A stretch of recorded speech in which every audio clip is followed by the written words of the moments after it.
Hi friends, ఎలా ఉన్నారండి అందరూ? మీ అందరూ కూడా చాలా చాలా బాగుండాలని మనసారా కోరుకుంటున్నాను. ఇదిగోండి, ముందు రోజు ఈవినింగ్ అయితే ఇక్కడ మా చుట్టూ ఇలా ఉందన్నమాట. వర్షం బాగా పడుతుంది. ఎండలో వానలో ఒకేసారి వస్తున్నాయండి. కాసేపు అది కాసేపు ఇది అన్నట్టు వస్తుంది. ఈ టైంలోనే మనం ఆరోగ్యం జాగ్రత్తగా చూసుకోవాలి. అందరికీ కూడా ఫీవర్లు వచ్చేస్తున్నాయి కదా. ఇంకా మన్నాడు ఉదయాన్నే లేచేసరికి ఎండ ఫుల్గా వచ్చేసిందండి.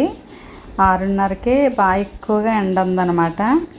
ఇంకా లేచి చుట్టూ తుడుచుకుందాం అన్నట్టుగా చూసేసరికి పాము అయితే వాకిట్లో కనిపించిందండి. చాలా పెద్ద పాము అన్నమాట. ఇంకా చూడగానే బీభత్సం అయిపోయాం అనమాట, పిల్లలు మేము కూడాను.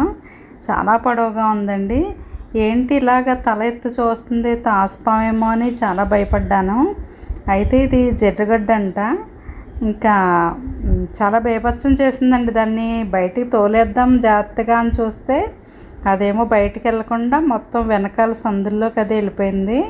ఇంకా దాన్ని కర్ర పెట్టి శబ్దం చేస్తా పంపిస్తున్నా కానీ వెళ్ళలేదండి. చాలాసేపు ఇబ్బంది పెట్టేసింది అనమాట.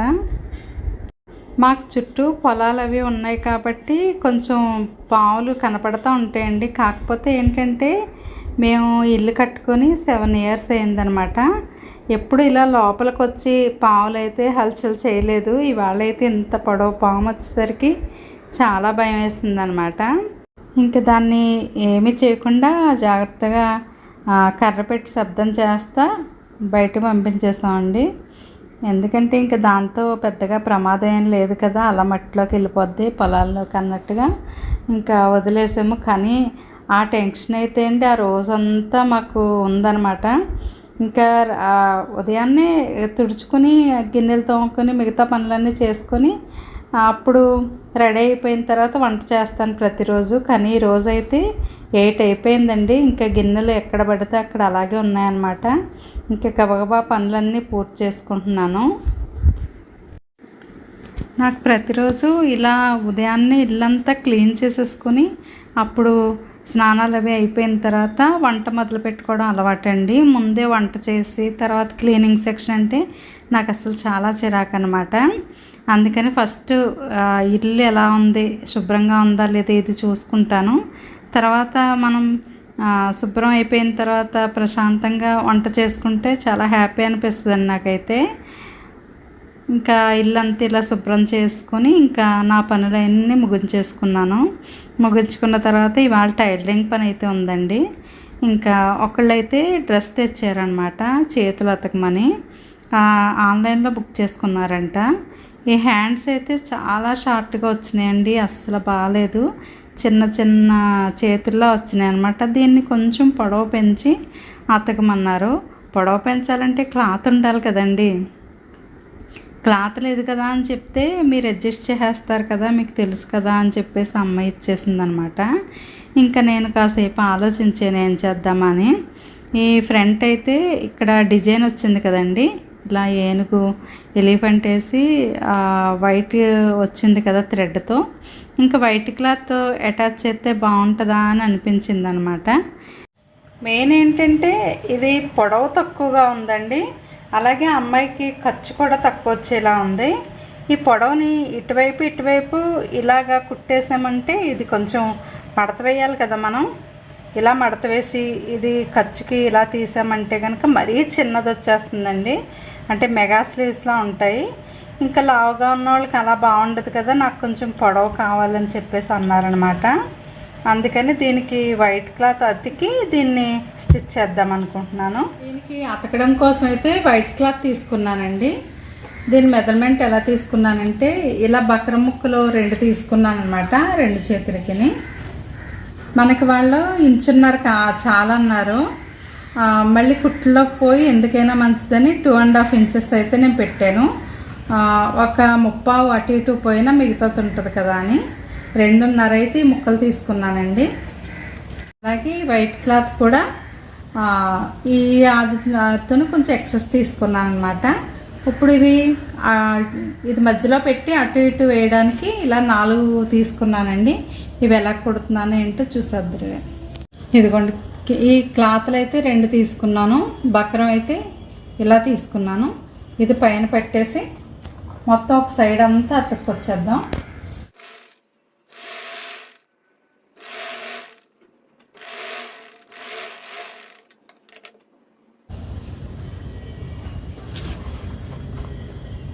ఇప్పుడు దీన్ని ఈ విధంగా ఫోల్డ్ చేసేసి పైన కుట్టి వేసుకొచ్చేద్దాం.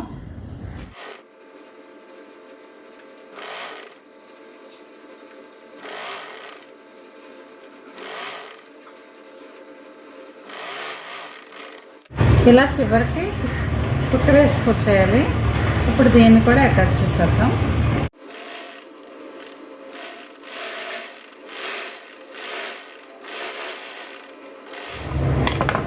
ఒక ముక్క పూర్తి అయిపోయింది కదండి. ఇంకొక ముక్కను కూడా పూర్తి చేసుకుంది. ఇది కూడా కుట్టేస్తాను. ఇదిగోండి ఇలా 2 కుట్టేసాను అనమాట. ఇప్పుడు వీటికి అటాచ్ చేయాలి. ఇవి అయితే ఇలా ప్లెయిన్గా వేస్తే బాగుండదు కదా. ఈ కలర్ దారంతో ఇలా ఏదైనా స్ట్రైట్గా కుట్టొచ్చు కదా అని అనుకుంటున్నాను. చూద్దాం ఎలా ఉంటుందో.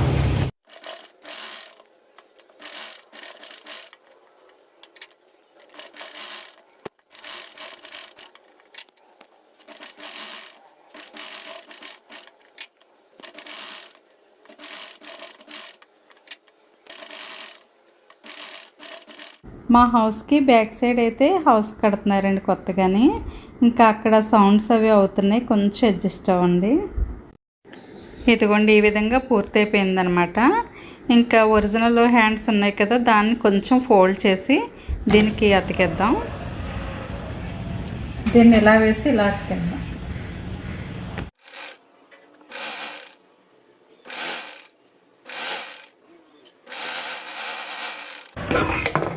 ఇలా సైడ్ నుంచి కుట్టేసుకోవచ్చు.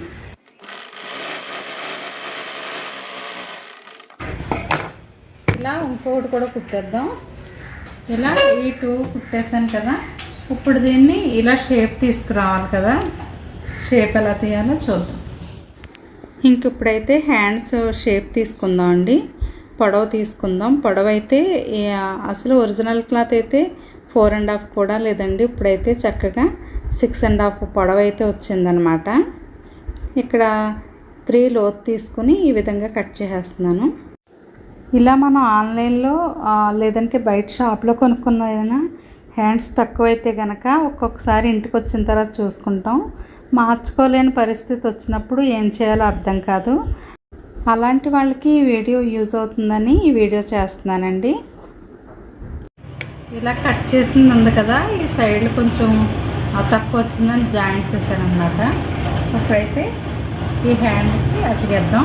ఇవి ఇలా కుట్టుంటాయి కదా రెడీమేడ్కి. సో దాని గురించి మనం మామూలుగా బ్లౌజ్ కుడతాం, అలా తిరిగేయకూడదు. దీన్ని ఇలా పెట్టేసి ఇక్కడ నాటు పెట్టాను కదా మధ్యలోకి, ఇక్కడ ఈ భుజం కుట్టొచ్చేలా చూసుకొని ఇది ఈ విధంగా కొలుచుకొని కుట్టేసుకోవడమే. చూసారా, సరిపోతుంది కదా. ఈ రోజుల్లో ప్రతి ఒక్కళ్ళ ఇంట్లో ఒక మిషన్ అనేది ఉంటుంది కదండి, చిరిగిపోయిన బట్టలు కుట్టుకోవడం కోసము. ఇలాంటి డ్రెస్సులు ఇంట్లో పిల్లలు ఎవరైనా ఉంటే చిన్న చిన్న ఫాల్స్లు వేసుకోవడానికి, ఎలా హ్యాండ్స్ అతుక్కోవడానికి ఇలాగా కొంతమంది అయితే యూస్ చేస్తున్నారు. జనరల్గా స్టిచ్చింగ్ వచ్చిన వాళ్ళకైతే ఇవన్నీ తెలుస్తాయండి. స్టిచ్చింగ్ రాకుండా మిషన్ ఇంట్లో ఉంచుకొని ఇలాంటివి వచ్చినప్పుడు ప్రతిసారి మిషన్ దగ్గరికి వెళ్ళి స్టిచ్చింగ్ చేయించుకు రావాలంటే ఇలా చిన్న చిన్న పనులు మిషన్ వాళ్ళు ఈ మధ్యన ఎవరు తీసుకోవట్లేదు. నేను కూడా తీసుకోలేండి ఇలాంటి చిన్న చిన్న పనులు. అలాంటప్పుడు ఎవరికి వాళ్ళే వేసుకోవడానికి యూజ్ అవుద్ది అనమాట. సో దాని గురించి మీలో ఎవరికైనా ఉపయోగపడద్దు అన్నట్టుగా ఈ వీడియో చేస్తున్నానండి. ఇంకా చివరినైతే కొంచెం ఆ లేస్ కుట్లు అవి కనబడుతున్నాయి కదా అన్నట్టుగా ఇలా లేస్ అయితే వైట్ లేస్ ఉంది ఇంట్లో, అది అతికేస్తున్నాను. ఇదిగోండి ఇప్పుడు మనకి లెంత్ వచ్చింది, అలాగే దీనిలో వచ్చినట్టుగానే వచ్చింది కదా. ఈ చేయి కూడా అతికేస్తాను. చూసారా, ఇలా అయితే కంప్లీట్ అయిపోయింది. ఇక్కడెక్కడ మొక్కలు అతికి చేసినట్టుగా లేదు కదా, ఇందులో కలిసిపోయినట్టే ఉంది. ఫ్రెండ్స్, మొత్తానికైతే డ్రెస్ ఇలా రెడీ అయిపోయిందండి. ఎక్కడ కూడా విడిగా క్లాత్లు అతికి చేసినట్టుగా లేదండి. రెడీమేడ్ డ్రెస్ ఇలాగే వచ్చినట్టుగా ఉంది కదా. ఈ వీడియో అయితే మీ అందరికీ ఉపయోగపడిందని అనుకుంటున్నాను. Thank you for watching.